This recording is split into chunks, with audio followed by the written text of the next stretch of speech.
25 cubic metres. Sure. So one of the most obvious things we do to bulk it out is add air. Okay.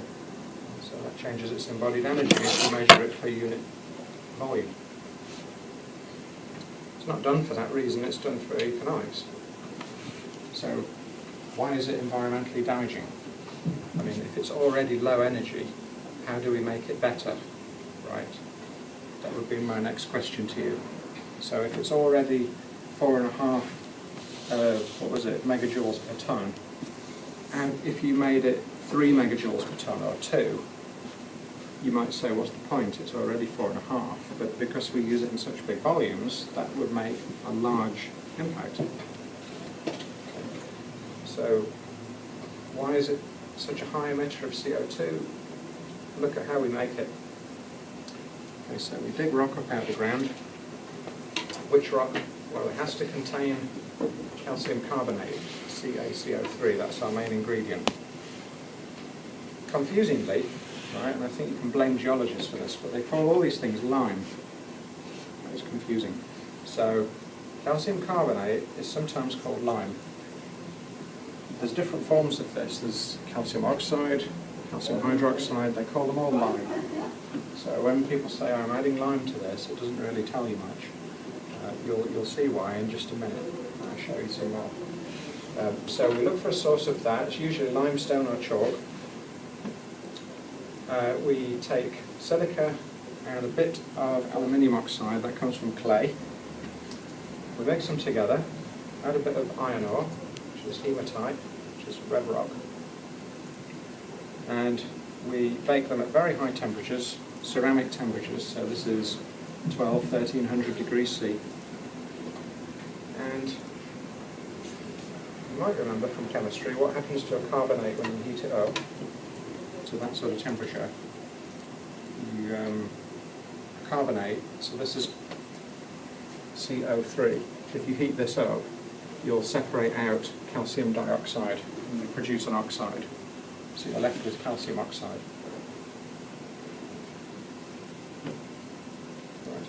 And the way that that reacts with the silica forms a whole set of minerals which collectively it looks like this glassy kind of material that they call clinker. And then to make what we call Portland cement, which was patented sort of early 19th century in England, 1824, I've got it there. Portland cement is when you add a small amount of gypsum to clinker. So he patented that, named it after Portland limestone, which is a type of really high quality limestone in Britain. So they made like Buckingham Palace out of it. It's that colour, a whitey grey sort of colour. So Portland cement looks the same colour. So the problem is it's cooked up at these high temperatures, and like I say, to reach that temperature you've got to burn something, which is usually coal or gas.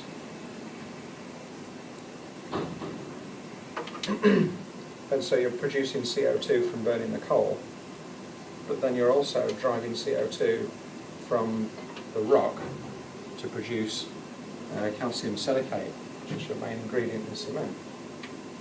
So it has this sort of triple effect of CO2 production.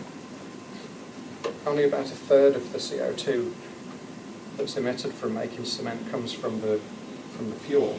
The rest of it comes from the rock when you drive the CO2 off. There's no way of getting around that. So it's cooked in this rotating kiln, which is sort of in this part of the process. So it's mined and quarried, crushed up, goes through a kiln. So it starts off about 800 degrees and goes down to about 1,400 degrees. So it's molten rock at the other end. And what they do is produce four, don't worry, you don't have to memorise this, but it produces four minerals. Okay.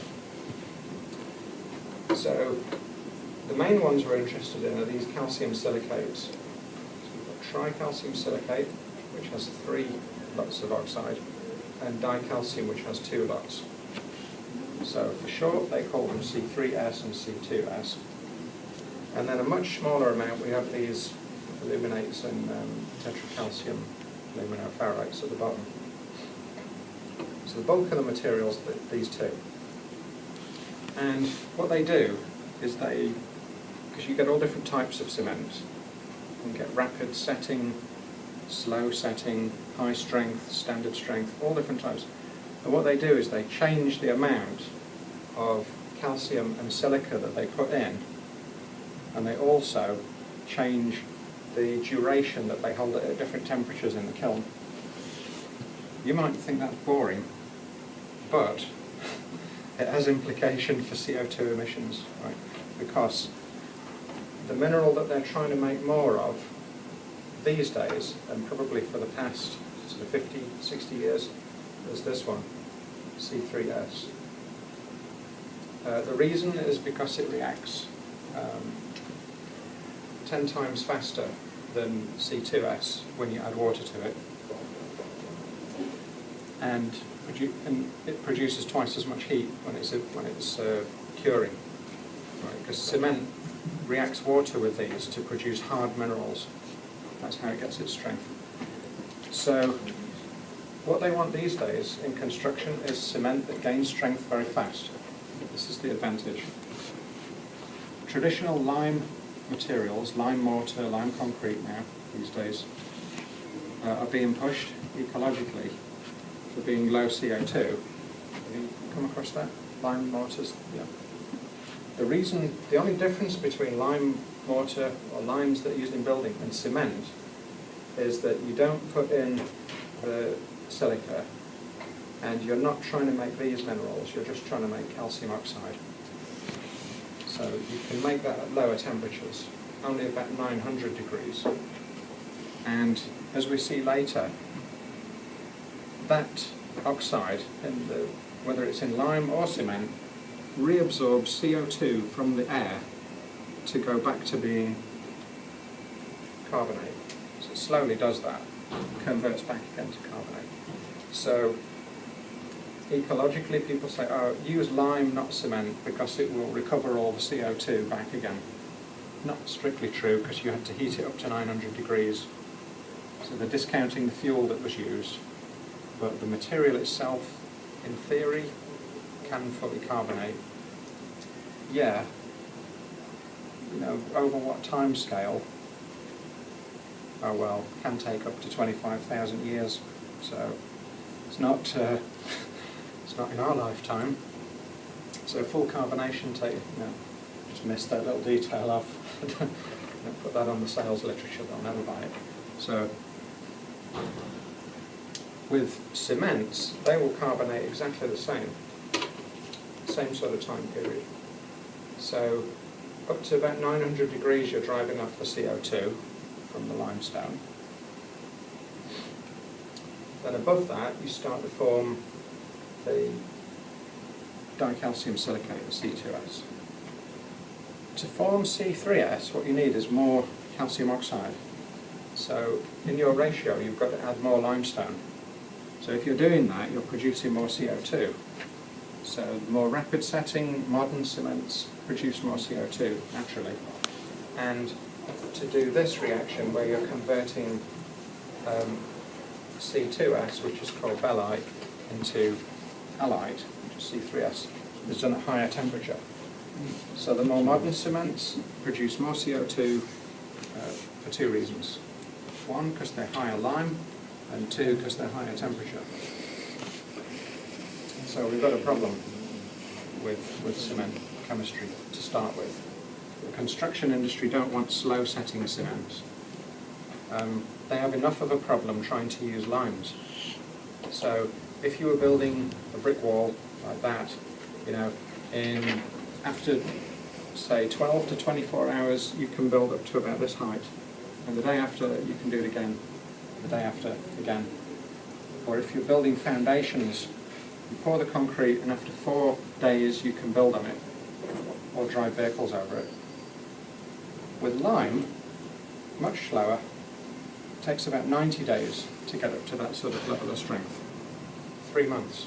So the cost of a building project just goes through the roof if you try to just simply swap lime for cement. So our economy won't let us do that. It's very difficult to do. So you would have difficulty trying to change the cement chemistry at this stage to make a more ecological cement, because people want it to set fast, so they won't go for that. Okay, so what can we do? We've tried that. We can't make the material slightly different. That won't work. It's quite a nice background. What happens when we add water? You were thinking that, weren't you? How does it react with water? Luckily for you, I'm going to tell you. Right. So it hydrates. No surprise there. Hydration is actually a chemical reaction, though. So it's an exothermic reaction. So you don't have to heat it; it will produce heat. So it's thermodynamically favourable. You add water to this stuff, and it just reacts, starts spewing heat out. So concrete will heat up to sort of 50, 60, maybe 70 degrees while it's curing. It gets pretty hot. And it cures at different stages. Okay. Again, interesting, you're probably thinking, how does that help me understand the material? Well, okay, there's 3 different stages. This initial stage here, you notice that's a log scale, right? So this is very fast. So this initial stage is just basically heat of absorption. You're adding water to a very fine powder. So just the water absorbed onto the powder produces a lot of heat. But this is the important one, peak B. That is when your C3S and C2S start to hydrate. These result in this mineral, right? Calcium silicate hydrate. There it is, calcium silicate hydrate, which is very strong, stiff mineral. That gives the concrete its strength. And this is the heat that evolves in peak B. What else do you notice in that reaction? So, okay, they're slightly different. The C3S, to balance the equation, needs a little bit more water. And the byproduct is this calcium hydroxide. There's 3 times as much of it in the C3S as the C2S. So, okay, still boring. Why does that matter? Okay, so this, the equation. Okay, so let's assume that we've got a higher proportion of this in our cement than this. So more rapid setting modern cements produce lots more of this CH. CSH is little crystals, long, thin crystals. They have loads and loads of surface area, so they stick together with nothing more than water, actually, but the bond is so incredibly strong that the needles, they can physically interlock, like fingers, like that, and where they touch each other, the water bond, this hydrogen bond, is very strong because the surface area is so high. So if you had an extremely dense phase with just CSH, it's very, very strong. But we can't, because this reaction means we're producing calcium hydroxide. And just to confuse it again, they call that lime as well.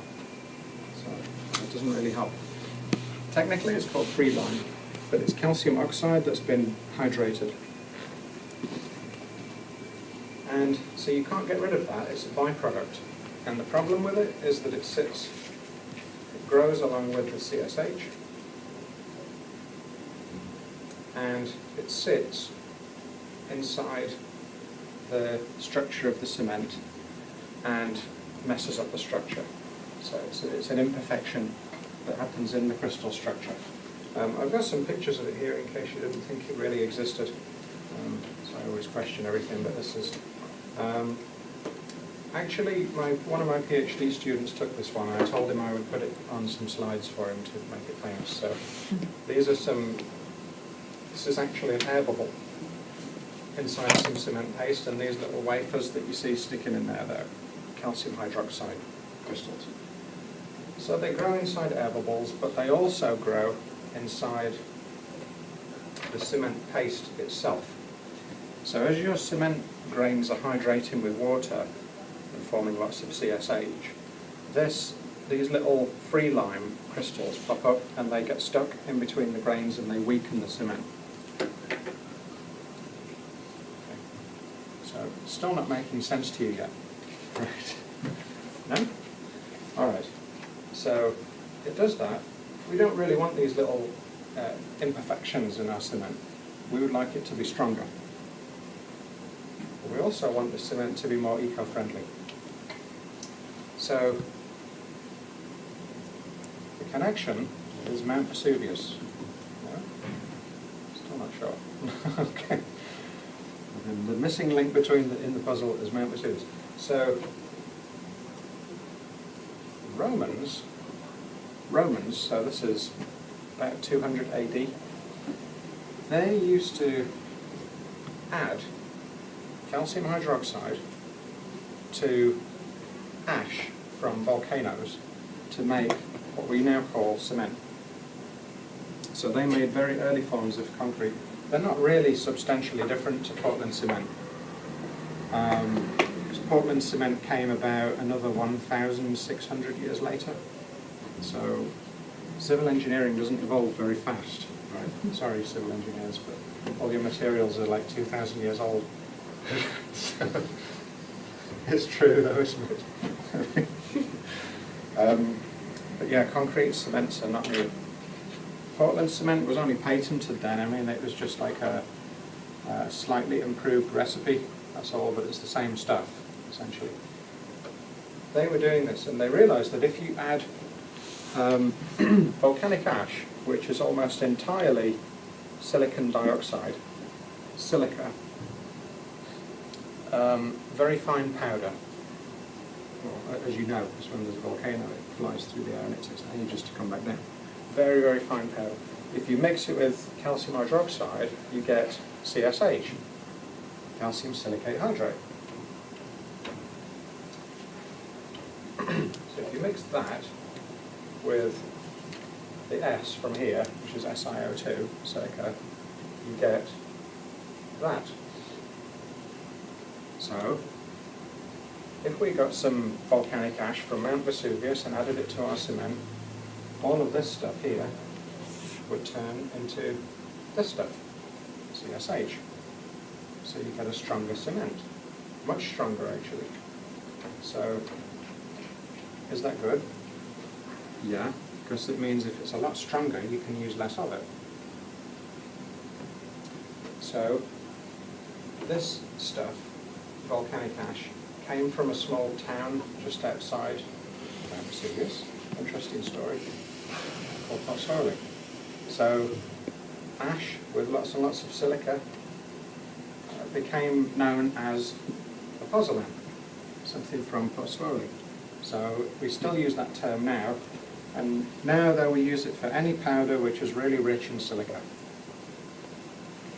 Specifically, glassy silica, not crystalline, it has to be amorphous, like you get from a volcano, a really reactive form of silica. So if you add that with lime, you get cement. The Romans made loads of stuff out of that cement, and it's lasted ages. For example, what's it called, Pantheon? Pantheon? Yes. Pantheon, isn't it? Yeah. I went blank for a minute. So this is what, nearly 2,000 years old.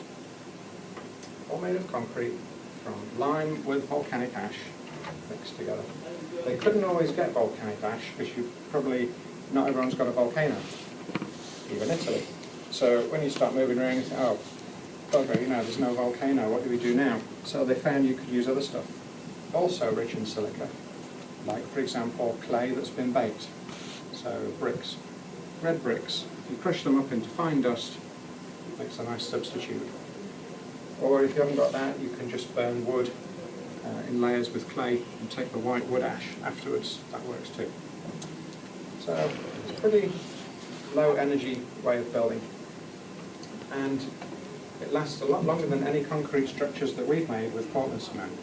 They don't last that long.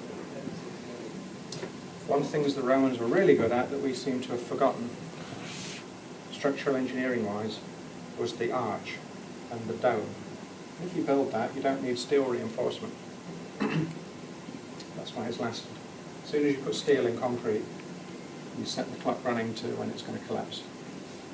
So you build so that all the loads are in compression, you don't need steel. So I seem to have unlearned that. But it worked effectively for them. So the pozzolanic reaction is pretty simple. You take, this is written in shorthand, so S is SiO2, silica. This is CaOH2, calcium hydroxide, and H is H2O, water. So you add these together, you get CSH. So this is the direction that people are looking now to make cement and concrete lower energy, because at the same time you get higher performance material. So you can use less of it. Not only that, you can use up other things other than volcanic ash that are maybe naturally occurring. They might be renewable if they're from a biomass source, or they might be from an industrial waste that otherwise we have no use for. So I'll give you some examples. What it's got to have for it to be a pozzolan, it's got to have lots of silica, so define lots, more than half, right? A very good pozzolan might be 95%. And high surface area. So if it's coarse like sand, it's not very reactive. If it's very, very fine powder, it's more reactive, more surface area. So volcanic ash is pretty good, actually. If you don't have a volcano, as most people don't, where could you get a pozzolan? Perhaps a power station. Any coal-fired power station doesn't have to be like that. They make it all the time. So they'll get coal, crush it up into really fine powder, squirt the powder into the furnace so it ignites, and they try and burn off as much carbon as they can. Or do they? Is that what they do? Power stations? You think? They try. Would you think that a coal-fired power station manager would think, I'll try and burn my coal as efficiently as possible? Would you assume that? They don't actually do that. I was really surprised. I'll tell you more in a minute. If you've got lots of unburnt carbon, not efficiently burnt, in your pozzolan, it's not very good for cement, because it's organic, so it'll rot.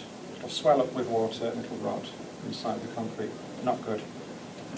So if we're getting stuff from power stations, they regulated this pretty early on, and if you're taking industrial pozzolans from here, no more than 5% carbon. You can't have that.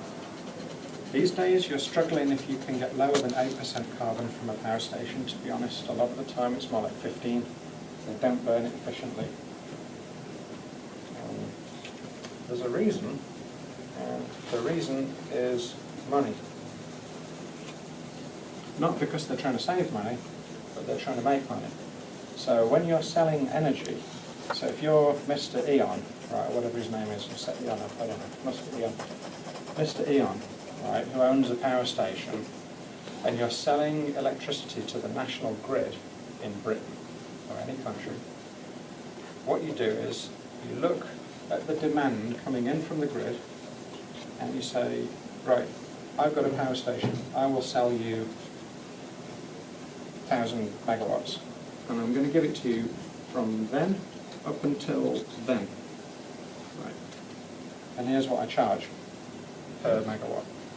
National Grid might say, well, we're looking for 3,000 over that period, so okay, you can have 1,000 of it. If you don't supply it, we'll charge you. We'll, you pay a fine for every megawatt that you're short. And if you produce too much, where are you going to put it? A really big battery outside? No, you can't put it anywhere. It's far too big. You can't store that kind of power. So they have to ask, please, can I dump it onto your national grid? Well, they might have already bought the other 2,000. So what are they going to do with it? So you're passing the problem on. Right, so you pay a fine either way. If you make too much, too little, you pay a fine.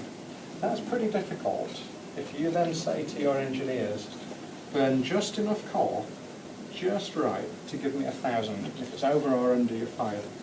Literally, right? Okay. So that's pretty tough, isn't it? And so they run them inefficiently and a bit under and a bit over, never to maximum efficiency. If you're trying to deliver a price, what you know you can deliver. And imagine halfway through it, the coal that you're getting from further down the pile is a bit wet, right? Or something's wrong with it, or it won't crush properly because there's some impure. All of a sudden, oh no, I can't provide my 1,000, what am I going to do? That might have just annihilated your profit. So they're in a tough situation. So most of the PFA that they produce is pretty dirty. And to ask them to produce it as clean as that, they've got to be burning efficiently. They just can't run like that. So they're selling energy. That's the business. PFA looks like this. Little spherical beads, you can't mistake it if you look at it under a microscope. If you took a sample of a piece of that wall outside, that brick, and you looked at it under a microscope, you'd find some of these sticking to it. Definitely. Not just because Ratcliffe's down the road, but up until 20, 25 years ago, they didn't have to remove particulates from the flue gas, and now they do. So historically, we've got this stuff everywhere. You don't want to be breathing that in, because it's full of silica. Well, up to 50% silica. Some other metal component, and then carbon, whatever, depending on how efficiently it was burned. So they call that pulverized, we call it pulverized fuel ash. The Americans call it fly ash. Same stuff.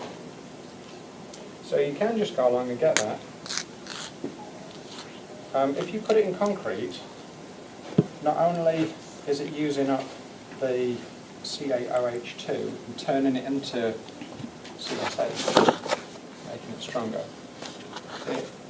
These pozzolans, they mostly add other performance benefits to concrete too, so you can actually sell this stuff to the concrete industry. Loads of research done on PFA concrete. One of the really great things that it does is it acts as a lubricator to concrete, so it makes it really runny when you're actually pouring it, so it makes it more workable.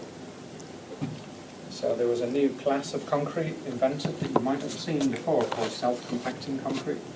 Architects have seen it. You know.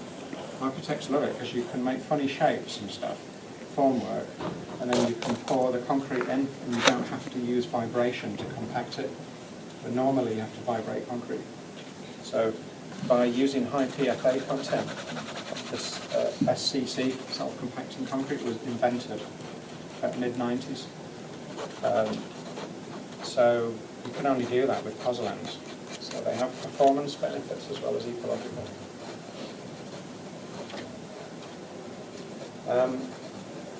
If you went to Ratcliffe Power Station now in a big truck and you wanted some PFA, you'd probably come away with it for free.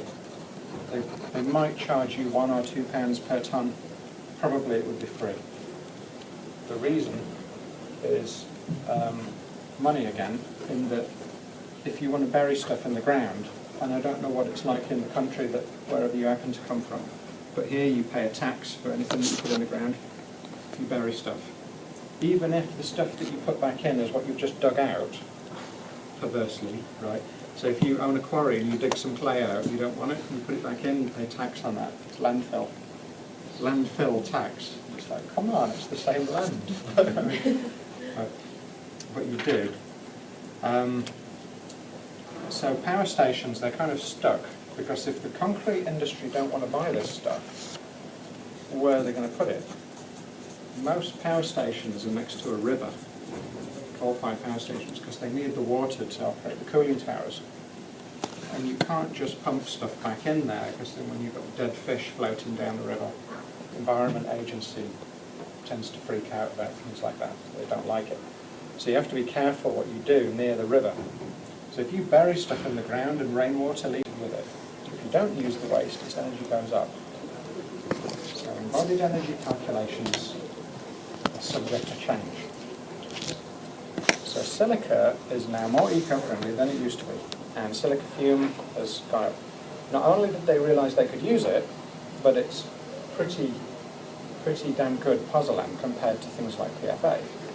So silica fume is horrendously expensive now, if you want to buy it, and it's sold as this premium pozzolan, right, for ultra high strength concrete. All the marketing stuff comes out. So that's how it's gone. And with silica fume, you can make ultra strength concrete. Concretes have been made with silica fume modified cements that are stronger than steel, believe it or not, stronger than the metal. So this is concrete that's, because if you compare the densities of that, I mean, concrete density is what, about 2.3 grams per cc at the most. Normally it's a bit less, 2.1, say 2.3. Aluminium metal is 2.4, no, 2.7, sorry, aluminium. Steel's about 7.2. So you've got something here that's stronger than steel and lighter than aluminium. Pretty cool. And we think of concrete as big and grey and heavy, and it's not really. I mean, the density compared to metals is pretty low. It's just that it never before had the strength, and now you can. So I mean, this is pretty exotic stuff in the world of cement. You could be using that in aerospace, for God's sake. I mean, it's pretty high performance. So that material is going places. We don't know where yet. It's still being researched. And silica fume, it does strange things to concrete as well. You can also make concrete with silica fume that will, if that's concrete, you can do that with it and it won't snap. You make ductile concrete. Very strange. Normally concrete's brittle, not ductile at all. The way it works, the particles are so small that they pack in between cement particles themselves. So you get a really dense matrix in your concrete. But that stuff is pure silica. So any free lime that comes out of your cement while it's hydrating reacts with that stuff to make CSH. I mean, these are cement grains. These are about 50 micrometers wide. Cement's a pretty fine powder. These things are 100 times smaller and fit in between. So you can see why it's expensive, and it was just a waste. So there's some additional performance benefits. It densifies the cement paste. Another thing about that is that it makes it really resistant to acids and very aggressive chemicals that normally go for cement. So you can have acid-resistant cement. You can have modified cements that you can inject very deep underground, like if you're injecting CO2 into the ground, CO2 storage, or extracting oil and gas. So they're pretty cool materials. And there's also some interest in looking back at the natural pozzolans where they started from. So, okay, volcanoes, it's kind of a finite supply, a little bit dangerous retrieving it as well, potentially. It's a live volcano, but it's there. Brick dust, industrial waste, I guess. Again, not that much of it. But these two, surprisingly, rice husk ash. How much of that is there? It's a lot, believe it or not. There is a lot. Agricultural waste and wood ash. So both of these, particularly this, are produced in huge quantities. And they're highly pozzolanic when they're burnt. They're renewable too. So you can even have renewable cement, bizarrely, out of this stuff. A lot of research done on rice husk ash cements.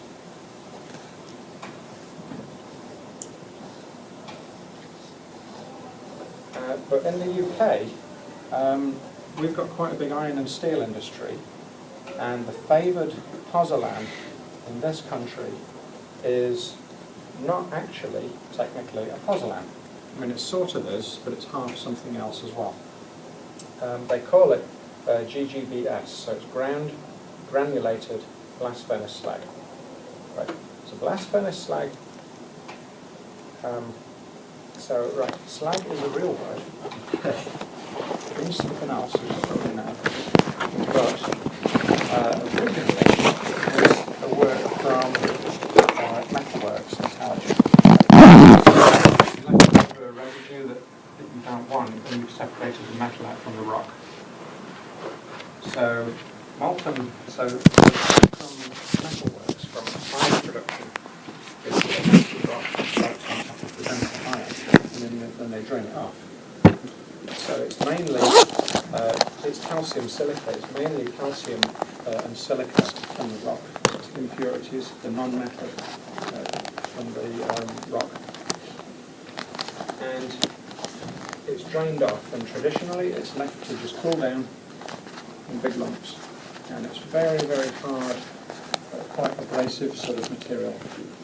And in the past they would just crush it up and they'd stick it on the back of paper, and we use it as sandpaper, sanding things, or add it to paints to make them very textured, or boring stuff like that.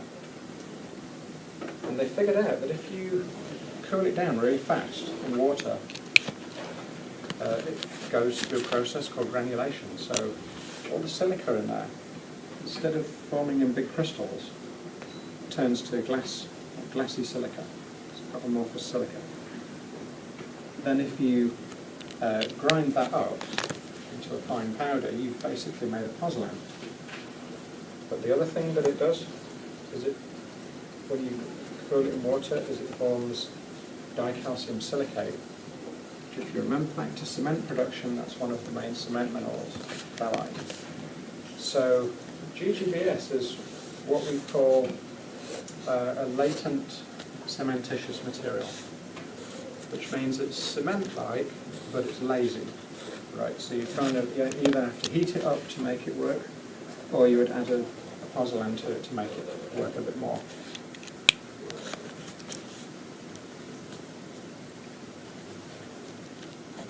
So this is a bottom of a blast furnace. So the scale of it, there's one guy stood there. So what used to be British Steel changed its name. I don't know what it's called now. Chorus. I think it's Tata now, isn't it? It keeps changing its name. So this is where they separate off the blast furnace slag. This is molten. Comes out of here. And this is the molten stuff on the spray water jet side. Cool it down really quickly, grind it up into powder. And the thing about GGBS, it's, like I said, it's the favoured one, and we don't tend to use PFA. Apart from, when was it when we had the global economy collapse? Was it when Lehman Brothers went bust and all that? What was that, about 4 years ago? 2008. 2008 was it? Jeez, that's gone fast. All right, 2008. When that happened, one of the biggest industries to be hit was production, manufacturing. And the first thing to stop production in this country was the steelworks. So they shut most of them down. And people were kept employed, but they just sent them home. So they were making no steel. Making no steel, there's no GGBS. So the cement and concrete people think, we're now dependent on GGBS because in the intervening time they've brought in carbon footprints, carbon taxation, and you have to meet your carbon footprint target. So if you're a cement producer or concrete manufacturer or something, you have to show that you've reduced your CO2 footprint. The easiest way to do that is just buy in a load of GGBS and dilute your cement with it. Brilliant. But when the steelworks close down, you can't do that. So all of a sudden they go knocking on the door of the power stations looking for some PFA. And they've got a problem because the PFA is all high carbon and a bit dirty. So there were huge issues with cement and construction back then associated with this. Now it's all okay, they're producing steel again. So why the big interest in GGBS? main thing is the colour of it. It's a really nice colour. Can you believe it's something as basic as that? It's a really nice colour. So, I mean, amazingly, that's kind of what sells it. Apart from the fact it's not dirty with carbon, it's consistent, because when you're producing steel, they might say like stainless, high chrome steel, tool steel, or there's thousands of types of steel. But when you make iron, from which steel is made, right, you want to make it the same every time. So pure pig iron, they call it, is the same every time. So the blast furnace slag that you get from iron is also really consistent, which manufacturers like, consistent sources of things. So it's a really nice colour, it's really consistent. And if you can make concrete which has got an off-white colour, it's worth half as much again per tonne as normal grey concrete. It's stupid, isn't it? Something like that that controls it. Where's an example? Oh, Portland building, not far from here, white concrete. That looks pretty nice. I mean, it looks like stone until you get up close and you can see it's concrete. It's really attractive. And whereas the Trent building is stone, that's Portland stone, bright white. And from a distance, they look the same, but they're not. And if you've been down to London or Kent, the Queen Elizabeth Bridge, I don't know if you know that, over the River Trent, Thames. I know the country, don't worry. What country is this? Yeah, Thames, sorry. You've got Dartford Tunnel, comes from Kent to Essex, right, under the Thames. And then the big bridge that goes the other way, that's QE2 Bridge, Queen Elizabeth Bridge. There's an enormous steelworks in all that part of London called Purfleet, and they make loads of GGBS. And the bridge, the whole QE2 bridge, was made with, I think it was 90% GGBS, 10% cement in the concrete. So the whole bridge is bright white, looks amazing, and huge project obviously as well to span the Thames. And it was a sort of a showcase for low embodied energy cement at the time. So it's just sort of showcasing what you can do with cement replacement.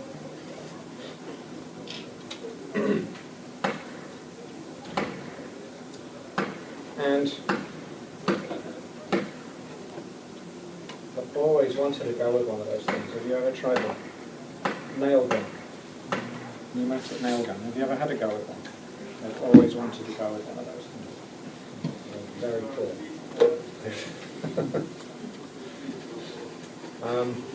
Right, digressing a little bit.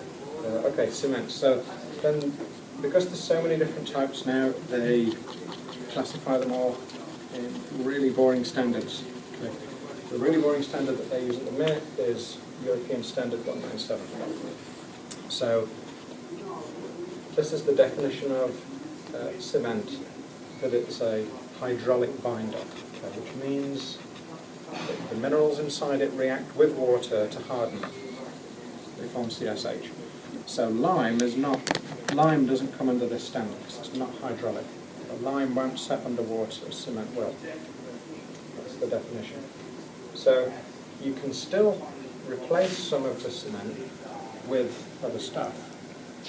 So what we used to just call Portland cement, they now call, under this standard, CEM 1, right, which is about 95% 5% gypsum. It just says other constituents, but it's basically gypsum and a few bits of chemicals that they put in to make it mix easier and things like that. So this used to be their approach to this paper, which started off loads of arguments.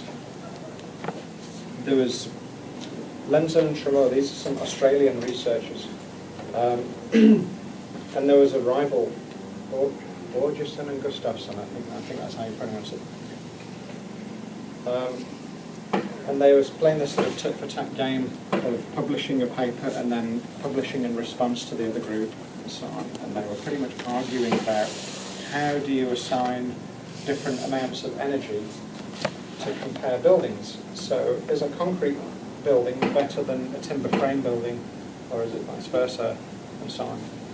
And these get pretty complicated because if you're comparing one material against another, then you just have the finished product from a shop, and you say which one of these has more energy in it from where it was made to me having it here on my desk.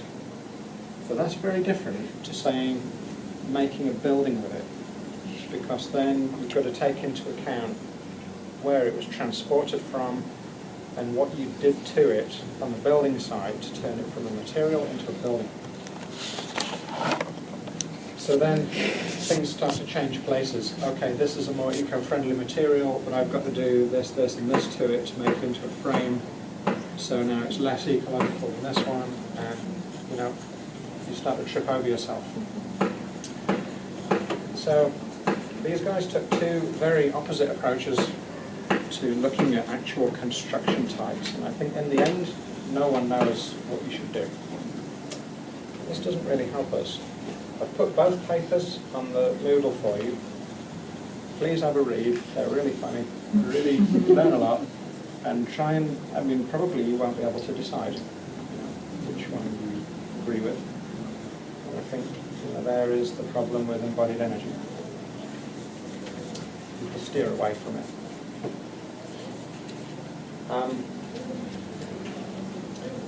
There are other issues, ecological issues associated with building materials. So carrying on with mentioning concrete there, we said that we make it by digging stuff out of the ground, crushing it up, and burning it. That's true. If you look at aggregates in general, this is where the figure for concrete comes from. That it, strictly speaking, is aggregates that we use more of than anything else per person in the world. The concrete industry borrow that quotation and use it because concrete is 85% aggregate, so it's still valid for concrete. But strictly speaking, it's aggregates. The reason that I say that different is because aggregate includes other stuff, like medicine, right, and fuel, and glass, things that aren't part of concrete. We use toothpaste. Comes from rocks. Weird. Headache pills, aspirin, all the pills that you can get. Very strange. If you add it all up, then we use more aggregates than anything else. The other thing is the demand's going up. So these figures are from about, what would it be, about 07, I think, this figure. So this is per year in the UK, 275 million tonnes. It's a fraction of some major quarrying companies like in the Middle East, like the UAE, places like that. They mine enormous quantities of aggregates. The demand's going up globally. In Britain it's going up. The thing is, trying to meet that demand just by primary aggregates, digging stuff from the ground, we can't do it. It's literally, we don't have enough rock sources to do that. The ways that you get rocks, you either quarry, which is drill with explosives, and pull big lumps of rock away from a rock face, you cut them up, and then you crush up the waste. Or you have a near-surface pit of sand and gravel, and they use what they call drag lines to just scrape away the surface. Really damaging environmentally. Even more damaging, marine aggregates, which we have a lot of in this country. You send ships out to sea and they dredge the seabed for gravel. So anything that's living down there, you can forget that. That's destroyed in the process, but we dredge a lot of aggregates from there. Rock quarries, they last generally about 30 years or so, and then they would turn them into, at the moment they're trying to recover rock quarries. Like the Eden Project is a good example, and there's lots of holiday parks and things like that. They convert them into, try to recover some of the biodiversity that was lost during quarrying. So the work faced is basically worked with high explosive, and then the rock is crushed up. Gravel pits, which in this part of the UK are the main type of quarrying that you see. And you see out to the east of Nottingham there's gravel pits and lots of lakes, but they're not real lakes, they're man-made. These used to be gravel pits, and we've been quarrying out there for about 80 years, so there's lots of lakes now. Lots of big holes in the ground that have since filled in. And this is a cross-section of a marine dredger. So they literally have like this sort of pipe attachment. It's similar to a vacuum cleaner. They just go along the seabed and just suck up aggregate. So such is the demand for aggregate. And yeah, they try and offset some of the damaging effects. So they build a centre parks there, or Eden Project, or something like that. They try to reintroduce agriculture to the quarry floors. Reasonably successful. But the change to landscape and natural habitats can be devastating. This was one where they said, look, hang on, you've gone too far now. You can't buy a mountain and chop it off like that and turn it into aggregates. That's too much. So that is practiced in some parts of the world. The Japanese did that. They crushed 3 mountains once to make an island, actually, about 4 miles long, and then they put an airport on it. So a Kansai airport in Japan. Unbelievable. And in the Middle East they do it too. They'll quarry mountains. You can have quarries out there sometimes 1 mile deep in the ground. It's terrifying, the scale. This was in the north of the UK. It's just on the southern part of that island there. This is the Outer Hebrides, the UK. And not many people live in the Outer Hebrides. I don't know if you've ever been. Pretty wild place. I'd recommend going if you're adventurous. Right. They don't speak English. They speak a type of Gaelic language, like the Old French, right? They don't see many other people, I don't think, normally. So it's quite fascinating, and it's in a really remote northwest part of Scotland, and it takes a while to get there. You can fly, but the only airport that I know of is on a beach. You have to land actually on the beach. Well, most people sail across. It's a pretty cool place, and folks expect that because Scotland is pretty dismal. I shouldn't say that because my colleague next door is native, but it's a pretty dismal weather-wise. If you've ever been, it's wet and cold. Right? And so you think, my God, if it's wet and cold in Edinburgh down here, right, what is this place? But it's surprising. It's not like that at all. Outer Hebrides is like this. You get enormous golden beaches, right? They have palm trees all on the coast, and they've got dolphins and things like that in the sea. You think, don't go north or south? I'm not sure. Looks like you've gone south, but you haven't. Gulf Stream comes up this way, over there. Gulf Stream doesn't go over Britain, it goes round, touches the Hebrides. So they're actually quite mild. And they've got all this wildlife you can't believe. You know, tens of thousands of different colonies of birds and dolphins and all sorts of stuff. And Lafarge, the biggest manufacturer of concrete in the world, wanted to come along and buy that. I want that. I want that one there on the left. I'll buy that, and I'll make it into aggregates, and I'll sell it to the Germans so they can build lots of new highways. That was the plan. Pretty simple plan. Make money. And this was an artist's impression, right, of what it was going to look like. Can you imagine huge shipping lines opening up, high explosives on a regular basis? No. So they said, no, you can't do that. That's too much. But if that is this was financially a winner, so if that is the extent of market drive, These guys are almost desperate, you know, they really desperately want aggregate. What can we do? This was about 2004. Excuse me.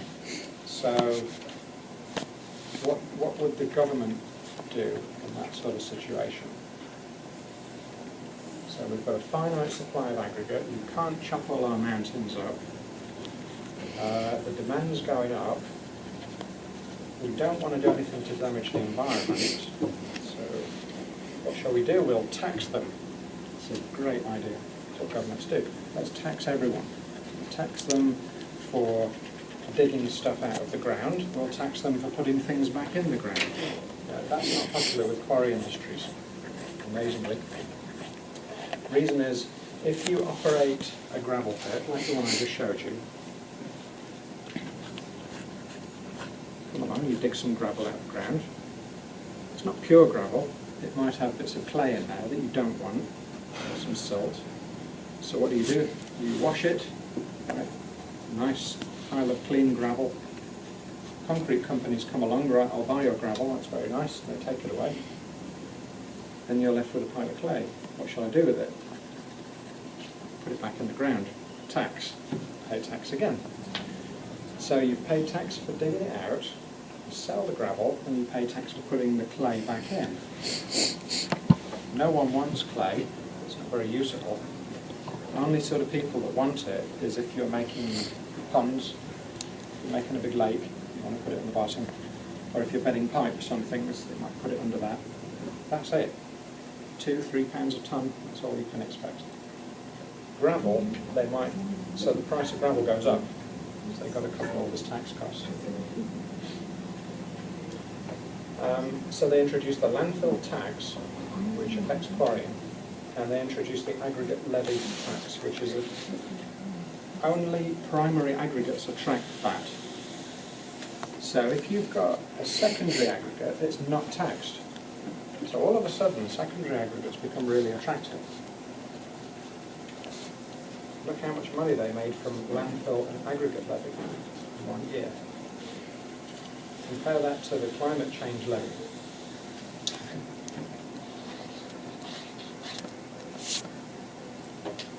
Compare all of it to what they made on tax on petrol and diesel, which is pretty terrifying. 24,000 million, 24 billion, crazy. London congestion charge, that's still quite big. So, from these two are quite surprising. Aggregate levy and landfill, they make a lot of money from that, just from that tax. So it's a type of environmental damage, is how they see it. So secondary aggregates are these. If you've got, and at the moment it's about a quarter of all our aggregates are like this. They're attractive because they don't attract tax, and they avoid landfill, and they get you some sort of eco points for your building. So they lower the embodied energy. They can be recycled, so it can be an old building, old concrete foundation, crush up and use in new concrete. That's pretty good. Because usually old concrete, not all of the cement's reacted.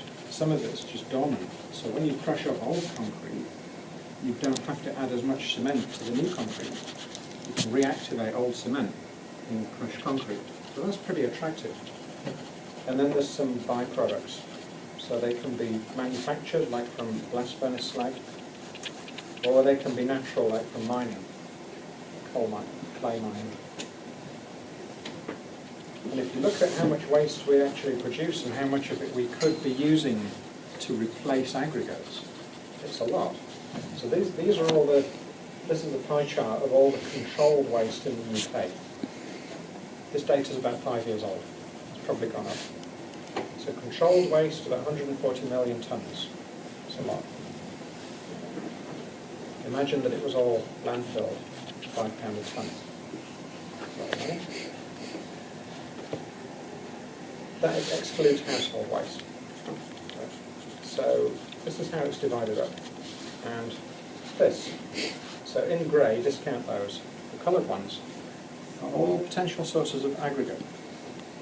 And just like with the cement replacement, they bring with them performance benefits, some of these things. So they're actually attractive for more than one reason. So nearly 60%. More than a quarter of that's mining and quarrying waste. A lot of waste from those places, especially rock quarries. So you're going for high quality building stone. That means you have to cut off all the bits that you don't want. They usually get crushed up, so then you've got an aggregate. So we get loads of waste from this sector. There's a lot of emphasis on these two, but they're only 4% combined, which is blast furnace slag, 1%, and coal power station fly ash, 3%. Yet the vast majority of interest has been on those two things. Construction and demolition waste, crushed up bricks, crushed up concrete. Spoil, which is usually from mining operations. Yeah, that's well known. This one, surprising, sewage, 9%. That's a lot of sewage, weight-wise. Right. How can sewage be an aggregate? Okay, I will come back to that. Be a bit creative to imagine it. So, recycled concrete aggregate, RCA. Everything has an acronym these days. I don't know why. RCA. That's the only one that's got a British standard. Concrete industry are really interested in that, as long as it is clean RCA, which has to come from slabs or roads. They don't want steel reinforcement. That's usually contaminating the concrete because it would have rusted and leached. So they don't want that. They want clean RCA. And the same quarry companies that used to operate just on rock faces, building stone, they've got these crushing machines. They're mobile, really. What they do now, you'll see them all over the place. Whenever a building's been demolished, quarry companies now come in. They make a really attractive offer to building firms. Because they say, rather than pay for your waste to be transported and then pay the landfill tax to the transport company, if you give it to us for free, we will handle all the transport. So the builder thinks, okay, great. I'll make more profit. Here, take all the waste. Here's equation, and then we look at transient versions later on. So we need an across-the-board understanding of steady state, non-steady, and transient. And thermal mass and associated temperature buffering effects. So that's basically section A. So that's the sort of core stuff that we've studied throughout the module. And B, there's some overlap, but you can try and tune your revision to it if you want. But personally, I try and revise all of them so that you can choose on the day. Because if you look at the question and it's worded funny and you don't know how to attack it, then you can just choose a different one. Whereas if you've committed through revision to answering those two, and on the day you don't like one of them, then it's tough, isn't it? So one of them then is about isotherms, so absorption isotherms, relating to relative humidity buffering, which is basically enthalpy buffering, and a bit on sort of hygrothermal mass transport related to all that. So that question kind of touches all three of those. Sorry, what did you say? At the end. Hygrothermal mass transport. So that's liquid and vapor water transport. The other question is, or one of the other two, sorry, is about thermal conduction and moisture dependency of thermal conduction. Moisture dependency of thermal conduction. Also, how dynamic thermal behavior links with operational energy of a building.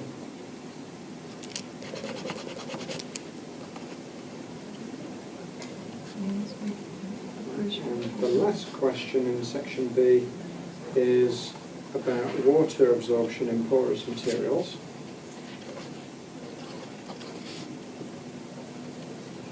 And it's about pore filling.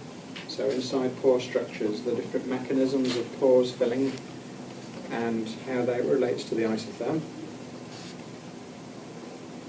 And there's a bit in there as well on indoor air quality and comfort. So that's temperature and humidity.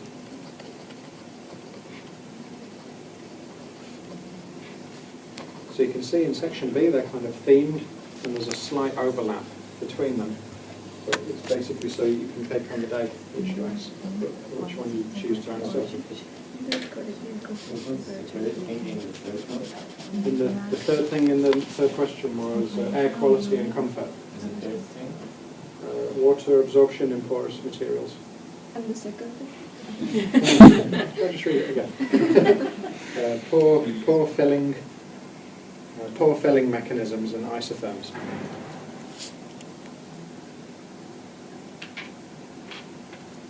And I think that's about all I can tell you without showing you the paper. So, I mean, if that helps you prepare, that's great. I don't know what else I can do in advance of the paper other than tell you that. What I would say, revision-wise, is it's a bit late to do further reading after each lecture if you're only doing it at this stage. So probably pretty screwed if you're in that category, I would say, but too late for that. But